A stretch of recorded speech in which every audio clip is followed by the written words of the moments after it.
Karl Panzram, a tattooed 6-foot-tall giant of a man with cold grey eyes, stowed away on a ship bound for Angola around 1920 to work as a merchant seaman.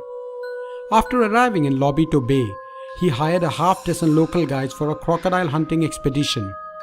But Panzram had other prey on his mind. As the canoe wended its way down the river, he shot each crew member dead before feeding their corpses to the hungry crocodiles lurking below.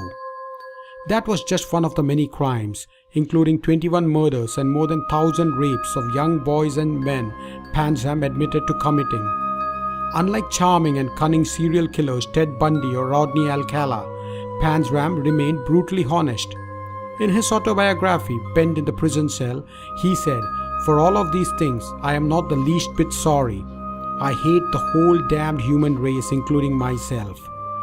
But could he really be that bad?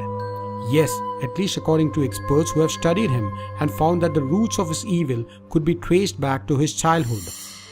Born in 1891 to a poor farming family in Minnesota, Panzram's father abandoned his family when he was about 8 years old. Soon after, Panzram landed in a reform school called Red Wing for a string of burglaries. Red Wing schooled Panzram in sadism, punishing him with beatings and rapes, which led him to a realization: the world is this shithole, and I'm going to go through the world and wreak havoc in it. After graduating, he spent years sleeping on freight trains. During one ride in a boxcar, he was gang raped by transients, leaving him a sadder, sicker, but wiser boy, as he noted in his musings from the prison. In 1915, he traveled through Idaho, California, and other states along the Columbia River, burning and burglarizing buildings and raping countless young men and boys. Around the same time, Panzram was sentenced to 7 years at the Oregon State Penitentiary for burglary. To punish his unruliness, the wardens hung him from the rafters for hours, turned a hose on him, and kept him in solitary confinement for weeks, leaving him to feed on cockroaches. Not long after escaping in 1918, Panzram committed his first murders. In New York, he hired sailors to work on a yacht bought with his robbery bounty, lulled them to sleep with alcohol, and shot them dead, all 10 of them.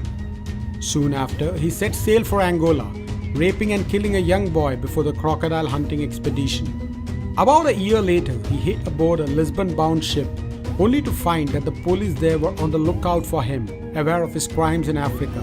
So, soon after, he stowed away on a ship to the US. In 1928, Panzram was arrested for a series of burglaries and jailed in Washington, D.C. After a warden found out that he had tried to escape, the guards handcuffed and suspended him from a beam, beating him unconscious. Feeling sorry for Panzram, 26-year-old prison guard Henry Lesser handed him $1 to buy food and cigarettes. No one had ever been kind to him in his life. Over time, the two became friends. Each day, Lesser slipped him a pencil and a few sheets of paper, convincing him to write his life story. Panzram was sentenced to 25 years at the United States Penitentiary, Leavenworth in Kansas. There, he crushed laundry foreman Robert Wong's skull with an iron bar, landing a spot on death row and refusing human rights groups' efforts to spare him from the gallows. After years of abuse, it was his form of suicide. Panzram got the death he craved in September 1930. Just before getting executed, he told the executioner, "Hurry it up, you Hoosier bastard. I could kill 10 men while you're fooling around." Lesser kept Panzram's writings, but publishers weren't comfortable with the graphic manuscript until 1970, when it was published as Killer, a journal of murder. Joe Coleman, who painted the cover art for the book, said, "The guy was really quite an amazing writer. I'm struck by the intelligence and the things he could have been capable of."